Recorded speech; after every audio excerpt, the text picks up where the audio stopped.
povo estranho. Bom, só para corroborar algumas informações sobre os temas que a gente viu. Não vou ficar entrando muito em detalhes, né, porque a gente já viu basicamente tanto o transtorno de estresse pós-traumático como o transtorno de estresse agudo. Esses pacientes eles vão apresentar um aumento tanto da ansiedade ou angústia, ou pode ser ambas também, tá? Aumento da ansiedade e da angústia referentes ao trauma.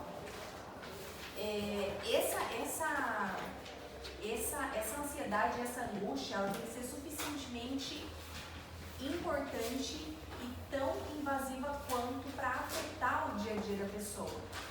Lembre-se que sempre quando a gente está falando de um transtorno, esses indivíduos eles têm que apresentar uma afetação no dia a dia, ou na vida social, né, de trabalho, enfim. Então afeta o equilíbrio, né, tanto emocional como na vida afetiva das pessoas. Tá? E gera, obviamente, uma ameaça de morte, seja de morte ou de lesionar a integridade física, né, ou psíquica do próprio indivíduo ou das outras pessoas também, tá? Dos outros indivíduos da vida social, vida laboral, enfim. Tá? A grande característica bom, esses fatores estressores, eles interrompem a dinâmica pessoal da pessoa, né? Então, geram uma impotência, angústia, né? Um terror. Esses indivíduos, como a gente viu no vídeo, aquele vídeo bem legal, são pessoas que realmente, muitas delas, inclusive, já não conseguem mais exercer nenhum tipo de trabalho laboral, dependendo do trauma e a repercussão que esse trauma tem na vida intelectual desse indivíduo, tá? É uma angústia bem grande, assim, mais vista principalmente nos militares, né? Muito comum nos Estados Unidos, inclusive muitos deles se aposentam super novos por conta desse transtorno apresentado que já não possibilita esses indivíduos a exercerem outro tipo de trabalho, né? Ou ter uma vida normalmente sana. Exatamente. Os tipos de estressores, aqui eu trouxe alguns: geopolítico, natural, por exemplo, a pandemia, né, que gerou em algumas pessoas.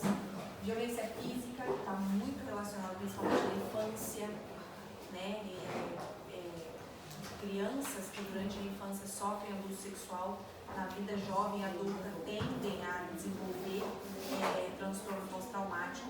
Esse transtorno pós-traumático ele pode sobreviver depois de anos desse trauma acontecido, tá? Acidentes de trânsito, enfim, né? Aqui eu coloquei só uma epidemiologia. Como se trata de um diagnóstico não muito bem estabelecido ainda, é muito recente a implementação do diagnóstico desse transtorno, né? Não é um quadro antigo, já bastante estudado. Então, a incidência dele, mas, apesar disso, a incidência dele também é bastante grande, tá? Bom, algumas comorbidades, né? Esses pacientes, eles podem previamente sofrer de ansiedade ou sofrer de depressão, tá? Referente a esse mesmo trauma sofrido, porém não ainda desenvolvido um transtorno, um trauma, quer dizer, né? Um transtorno de estresse. O que a gente tem que saber diferenciar também é que normalmente, né, o que não seria um estresse pós-traumático, por exemplo, nós, como seres humanos, a gente sofre traumas durante a vida relacionados a várias áreas do nosso cotidiano, né? Ou seja, a vida amorosa, familiar, laboral, enfim, né? E existem traumas que repercutem de maneira importante na nossa vida, que causam, de repente, alguns câmbios. Por exemplo, né, muito relacionado, sei lá, à vida amorosa. Sei lá, tá num relacionamento novo, atual, e tem um certo bloqueio para algum tipo de sei lá, para se sentir mais à vontade, ou então qualquer coisa relacionada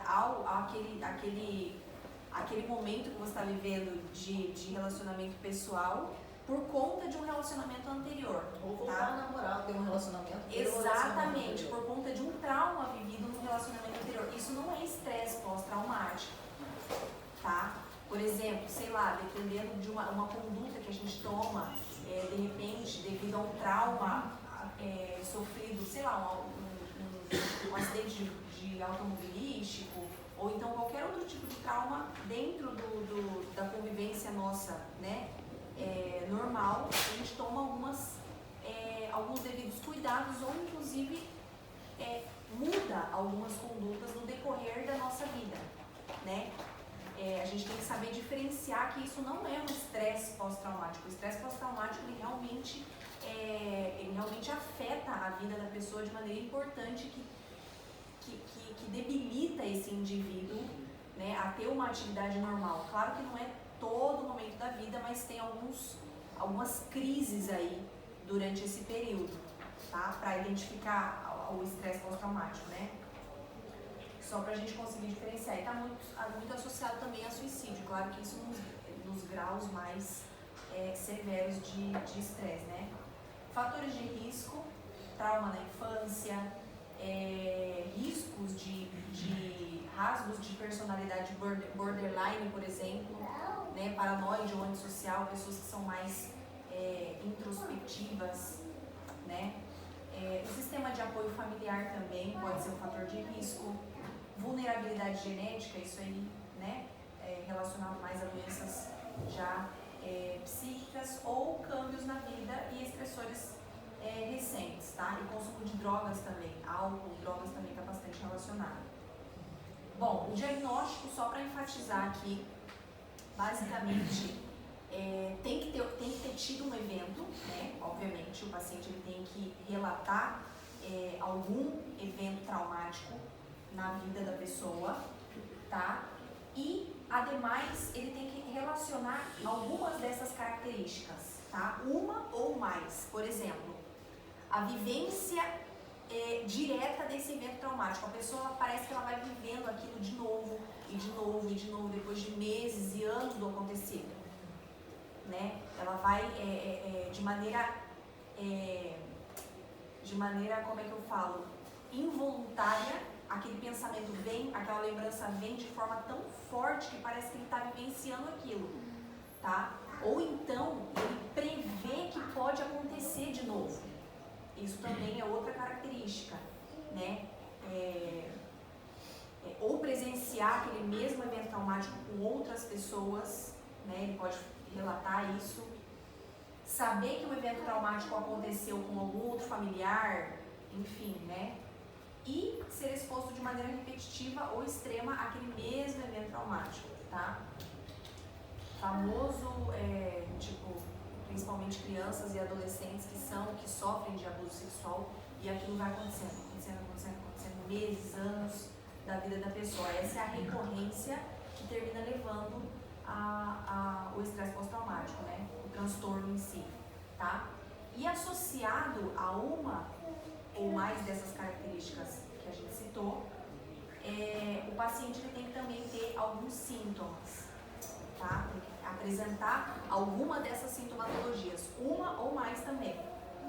Ele pode referir, por exemplo, lembranças intrusivas, né, angustiantes e recorrentes desse evento traumático. Sonhos, através do sonho, a gente tem a lembrança também, de maneira intrusiva e de maneira involuntária, vamos dizer. Ele sonha com aquilo, né, de maneira inconsciente, mas aquela lembrança vem. Seria uma forma de recordo também, tá? Flashbacks, né, o paciente ele parece que está vivenciando aquilo agora, o que já aconteceu antes. Sofrimento psíquico, né, que se assemelha ao evento traumático. Algumas reações fisiológicas também internas ele pode referir, né, que se assemelham àquele evento, por exemplo, famoso, né, os militares que escutam o barulho da bomba, por exemplo, dos tiros, né, enfim, eles têm essa reação fisiológica. E também evitação persistente, por exemplo, muitos pacientes evitam certos acontecimentos, exatamente, certos momentos assim de acontecimento para que não tenha aquele tipo de lembrança outra vez, né? Amnésia dissociativa também bastante associado, né? Uma incapacidade de recordar de alguns fatos daquele evento traumático. Uma expectativa persistentemente negativa são pacientes que tem um rasgo, rasgos muito significativos com relação à depressão, né? São pacientes negativos assim, em todos os sentidos, ideias negativas, ele mesmo se sente incapaz muitas vezes de certas coisas, né? E distanciamento do âmbito social, exatamente, tá? E todos esses sintomas, esse é o mais importante, ele tem que durar mais de um mês. O TEPT só é diagnosticado a partir de um mês de toda essa sintomatologia, tá? Diferente do transtorno agudo, só para complementar. O transtorno agudo, os critérios de diagnóstico são os mesmos. A única coisa que muda é o tempo, tá? Aqui, a duração desse transtorno, ela tem que ser no mínimo de 3 dias até um mês. Essa janela de 3 dias a um mês dessa sintomatologia, a gente está falando de um transtorno de estresse agudo, tá? E, obviamente, passando um mês, aí o paciente já é diagnosticado como transtorno de estresse pós-traumático. Então, a gente pode deduzir que todo um transtorno de estresse pós-traumático, ele inicialmente começou com estresse agudo. Muitas vezes o paciente não é diagnosticado porque não recorre a um profissional para ter esse diagnóstico, tá? E o transtorno de adaptação, basicamente, são pessoas que sofrem mais estresse, né, do que pessoas normal, frente a um trauma acontecido. Então, é um quadro de estresse agudo, vamos dizer, né? Devido a algum acontecimento estressante ou inesperado que aconteceu naquele momento, tá? Aí aqui a gente tem mais sintomatologias relacionadas ao estresse. Por exemplo, mal-estar intenso, deterioro significativo da vida social também, né, dentro desse transtorno. Alteração relacionada com o estresse geralmente não cumpre os outros critérios, né, pré-existentes dos transtornos anteriores. E uma vez que o fator estressante e as consequências tenham terminado, normalmente nesse transtorno de adaptação, essa sintomatologia ela continua depois de anos ainda, tá? Assim, a partir de 6 meses ou anos, dependendo da característica do paciente. Era só essa parte que eu queria enfatizar um pouco mais, né? Aí aqui a gente tem alguns especificadores relacionados ao estresse de adaptação, né? Estado de ânimo depressivo, ansiedade, é bem similar os três. O que caracteriza mesmo é a questão do tempo e a evolução, né? Aí, só para corroborar também, alguma dúvida aqui? Não, né? Eu vou passar depois essa diapositiva para vocês também. Com relação aos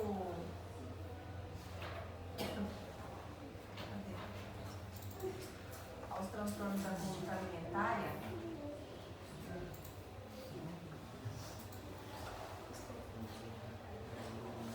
só complementando aqui.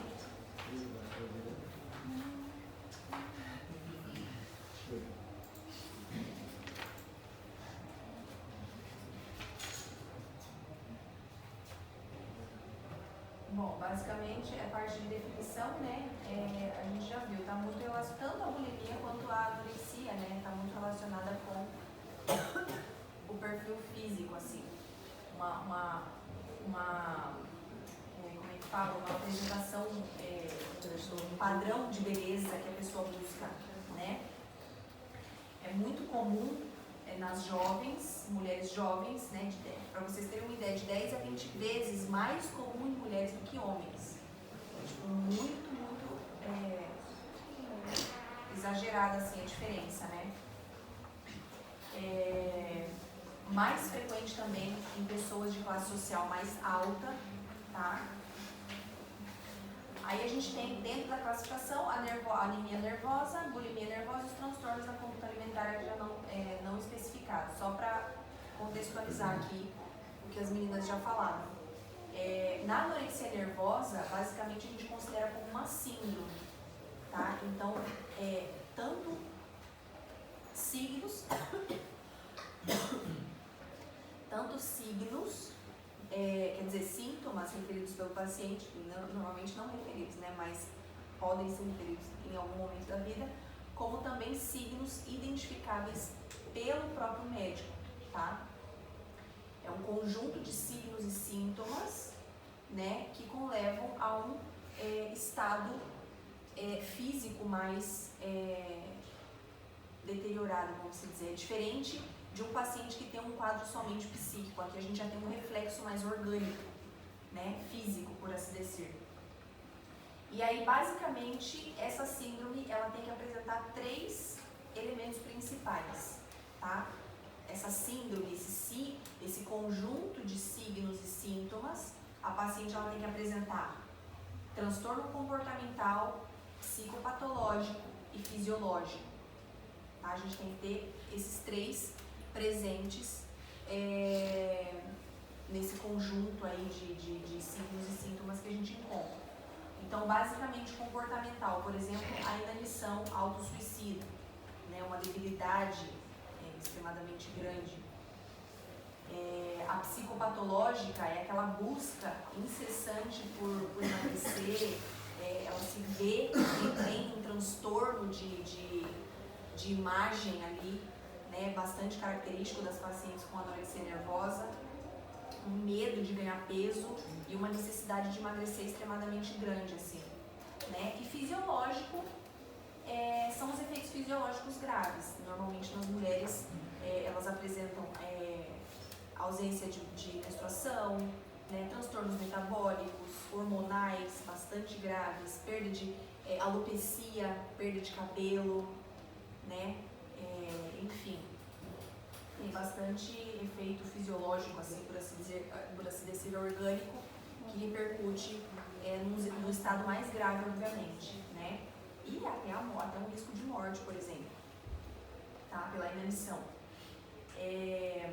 Bom, e aí, obviamente, está alterado, isso aí está entrelado, vamos dizer, né, com uma distorção da imagem corporal dessa pessoa, desse indivíduo, tá? A paciente, ela vê que ela tá muito gorda, mas ela tá seca igual, sei lá o quê, palito de dente. Palito de fósforo, né? Famoso na escola, parece um palito de fósforo de tão magra. Não sei se comigo era ao contrário. O meu transtorno alimentar foi depois de tomar 250 vasos de... como é que chama? Biotônico Funtor. Eu tomava na minha infância. Minha avó me dava, porque eu não comia muito quando eu era novinha, só comia porcaria, assim, né? Comida do meu. Nossa, meu Deus, eu falo pra ela, o que você queria que eu comesse na minha infância, agora acabou. Fazendo efeito agora. Senhor. Enfim. E os subtipos que a gente tem, a restritiva, que as meninas falaram, e a purgativa. A grande diferença é que na restritiva, a paciente realmente ela não come, literalmente, não come, não tem fome, evita de comer, foge da comida, tipo dieta restritiva mesmo, não tem nem dieta, eu acho, não come literalmente, né? Nem água acho que elas tomam, praticamente. Não sente vontade mesmo, né? O estômago fica muito pequenininho. Exatamente. E você não libera mais hormônio de grelina, nada disso. Nada. Porque não tem gordura. O hormônio que faz a gordura toda. A purgativa são condutas purgativas. Na verdade, assim, ela até come pouco, só que ela procura eliminar aquilo que ela comeu, antes que seja tudo absorvido, inclusive. Né? Ela busca uma forma de eliminar aquele alimento, ou por vômito, ou por laxante, diuréticos, por exemplo, né? Enfim. O tema central aqui, só para enfatizar, né, dessas pacientes com anorexia, é a necessidade dessa perda de peso, construção de imagem corporal, elas têm medo da caloria, têm medo de ganhar peso. Então elas veem uma necessidade extremamente de perder cada vez mais. Tá? E claro, elas, além de tudo isso aqui, são pacientes que eu não sei, no filme, não sei se alguém já assistiu aquele filme que ela comentou. São pacientes que, sei lá, no meio da noite acorda e começa a fazer atividade física no quarto, assim, tipo abdominal, sei lá, começa a pular, queimar caloria mesmo. Bem assim, doentio, né? Elas buscam uma forma de eliminar de qualquer forma a caloria, ou seja, não ingerir e eliminar o que ele tem no corpo, né? Bom, aí aqui algumas características, né, que elas desconhecem o risco que essa conduta apresenta para a saúde delas, elas não veem a gravidade dos fatores, né, podem apresentar associado alguns riscos de personalidade limite ou dependente também da personalidade, necessidade de aprovação, busca de um perfeccionismo, tá? Muito relacionado também com famílias super controladoras ou também familiares muito ausentes, né? Uma infância que ela não teve uma orientação, né? Ou ficou muito ausente dos pais, enfim. Sentimento de desamparo, falta de autonomia, tudo isso pode ser fatores agravantes, né? Ou coadjuvantes também para o agravamento do quadro. E, obviamente, condições psiquiátricas, né? Depressão, transtorno de ansiedade, consumo de drogas, né? Enfim, fobia, pode levar a esses quadros aí. As manifestações clínicas são variadas, tá? Desde de manifestações psíquicas propriamente dita, como também o mais importante são as manifestações orgânicas mesmo desses pacientes, né? São pacientes que debilitam toda a fisiologia do organismo como um todo, né? E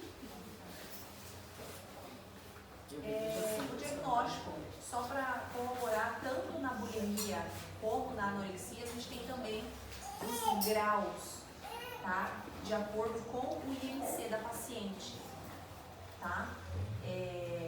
Obviamente, essas pacientes são pacientes que têm uma ingesta calórica extremamente baixa ou quase nula, né? Ou nula, por assim dizer.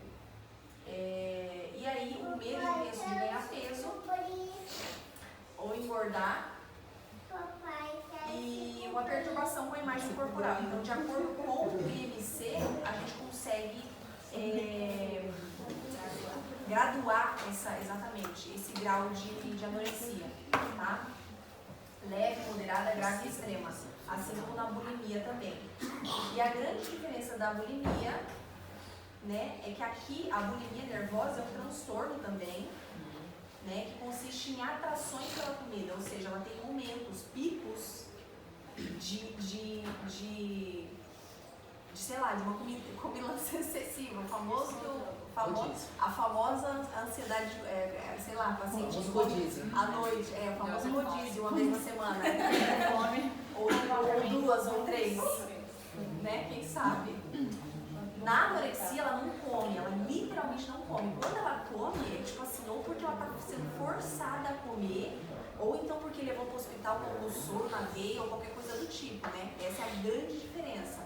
Aqui, a paciente normalmente ela evita comer durante um período largo de tempo, ou sei lá, durante todo o dia. Aí chega à noite, ataca a geladeira, ataca tudo que tem na vida. Exatamente.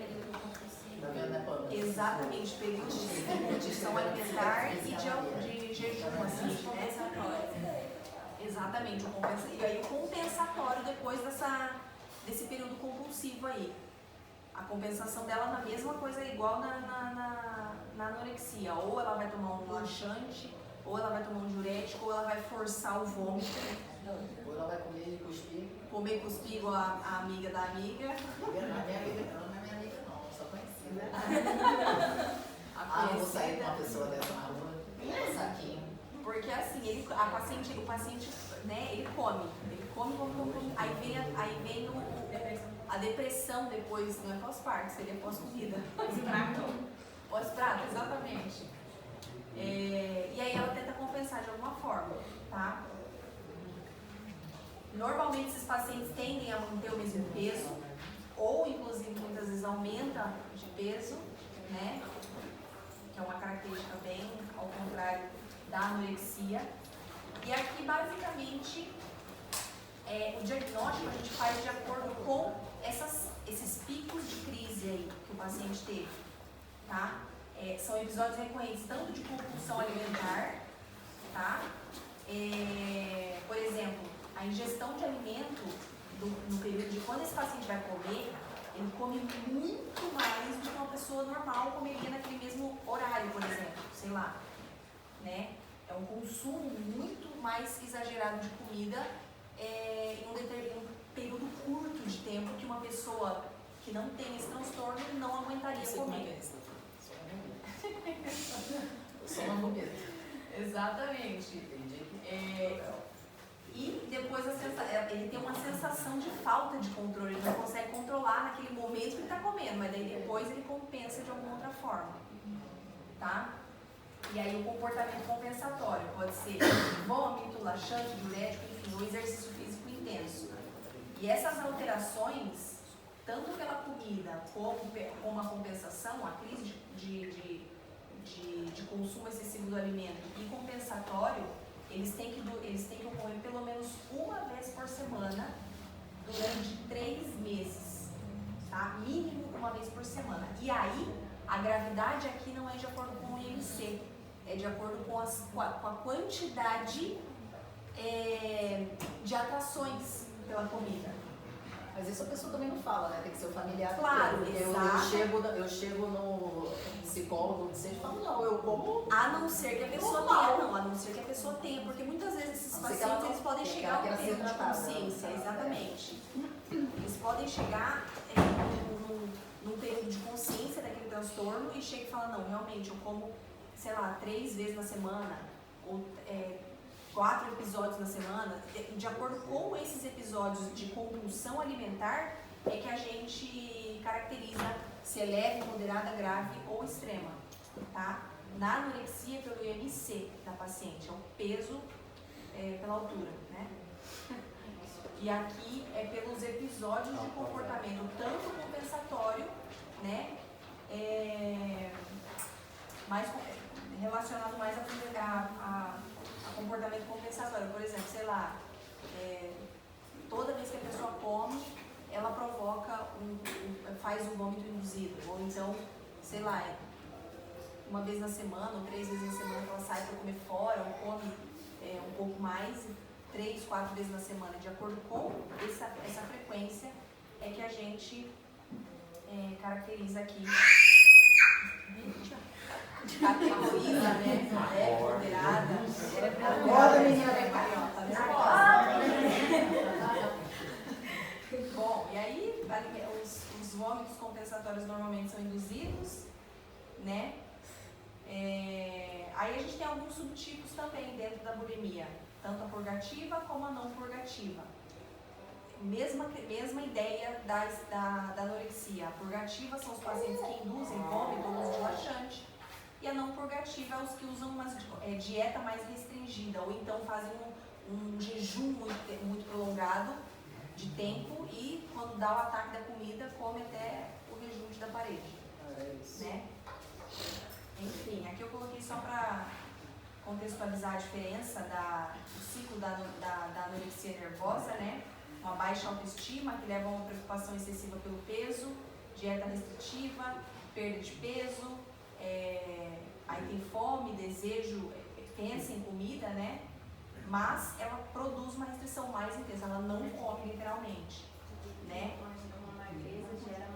Exatamente, ela vai emagrecendo e vai vendo que talvez, sei lá, o transtorno, que ela tá cada vez mais gorda e vai levando mais. E na bulimia a gente tem a baixa autoestima também, só que aí tem uma dieta restritiva, um desejo pela comida, a mesma coisa, só que aí ela tem os atracones, que eles falam, né? Assalto à geladeira. Assalto à geladeira, exatamente. Guarda comida debaixo da E cama. aí, exatamente, chocolate na gaveta, enfim. Sim, vai. E aí, Isso eu nem compro, senão eu guardo. só para complementar o transtorno os transtornos alimentares, claro que aqui a gente já está falando de uma patologia propriamente dita, né? Hoje em dia não, acho que não passei, calma aí. Aqui o diagnóstico da bulimia, come mais rápido, come até sentir incomodamente insatisfeito ou cheio, grandes quantidades em um período curto de tempo, né? Aí a gente tem aqui... essa aqui é a compulsão alimentar, desculpa, transtorno por alimentação compulsiva. Pelos mortais. Exatamente, aqui, meros mortais, nossa. Acho que a maioria aqui, né? Enfim, mas é uma característica, a característica é que a pessoa come muito rápido e come muito mais que o normal. Uma compulsão alimentar, literalmente. Aqui não entra tanto o físico, ele não está preocupado em perder peso ou então emagrecer. Enfim, não tem muita relação com a diabetes. Exatamente, não se preocupa com nada. Mas assim, ele sente vergonha pelo tanto que ele come, mas ele não se controla com a quantidade. É uma compulsão alimentar tremenda. Toda vez que ele vai comer, ele pode comer 3 vezes no dia. As 3 vezes ele vai comer exageradamente muito, assim. Pelos mortais, né? É verdade. Já viu aquele programa dos mortais? E aí aqui, o nível de gravidade também com os episódios de compulsão alimentar, tá? Pode ser 1 a 3, de 4 a 7. E aí, de acordo com isso, a gente caracteriza se é extrema ou moderada, grave. Eu quero ver esse filme. E aí, o que leva tudo isso, ou seja, o último que a gente viu, né, é a obesidade ou síndrome metabólica. Aqui a gente já tem uma doença propriamente dita estabelecida, tá? É uma doença, seria o resultado de uma compulsão alimentar, por exemplo. Mas eles não querem parar, né? Não, aqui tem transtorno também psicológico relacionado, óbvio, porque é um paciente que vai comendo inconscientemente, vai engordando, não vê. Vocês já viram um filme que saiu? A baleia? Já assistiram? Já. Tem esse Filhos Mortais também na Fish. Também. Aquilo lá Mas esse filme A Baleia também é muito bom. Nossa, mostra muito. Essa imagem aí é real. Exatamente. A pessoa come, aí começa a ter problema cardiovascular, infarta, não consegue andar e ao mesmo tempo continua comendo. E é os lanches grandão assim que eu levo pra ele tem o chocolate magavento, ele vai comendo. Sim. Aí se ele dura com alguém, ele come mais, ele pega um monte de profissional. Exatamente. É um transtorno psíquico. Ele tem um autocontrole, e eles também se preocupam com os problemas que isso pode gerar depois. E aqui também os graus é de acordo com o IMC igual na anorexia, né? A gente tem obesidade de grau 1, grau 2 e grau 0, mórbida já. De acordo com o IMC acima de 25 em homens e acima de 33 em mulheres, a gente já está falando de uma obesidade, um grau de obesidade, né? Bom, e aí as consequências, alterações endócrinas, né, os causais desse quadro pode ser tanto alterações endócrinas como também uso de psicofármacos. Por exemplo, tem muito paciente que usa, principalmente tratamento de esquizofrenia, né, que leva a um aumento de peso, e por isso tem que ir controlando tanto os condutuais, alteração de humor, transtorno de ansiedade, enfim. E tem muitos traumas também relacionados com pacientes que terminam desenvolvendo uma obesidade, um grau, né, de obesidade. Trauma familiar, trauma psicossocial, enfim. Como no filme, por exemplo, né, o cara que perdeu o marido, acho que ele era homossexual, e perdeu o companheiro, e aí depois disso ele desenvolveu. Ele já era gordinho, só que era normal. Já, mas aí depois disso, e aí o fato da filha dele ser totalmente revoltada com a vida. É o baleia, né? Então, por exemplo, o trauma que gerou o filme chama A Baleia. Ele é um professor de universidade e ele dá aula EAD, só que não liga a câmera dele, sempre é com a câmera desligada. Aí o dia que ele liga a câmera é o horror. Vou ver, já no teste pop, eu vou ver, valeu. Bom, e aí Tô comendo um pacote. é isso. que eu queria falar. Chamada pessoal. Chamada, galera. Eu vou ter que procurar um psiquiatra, porque eu sou muito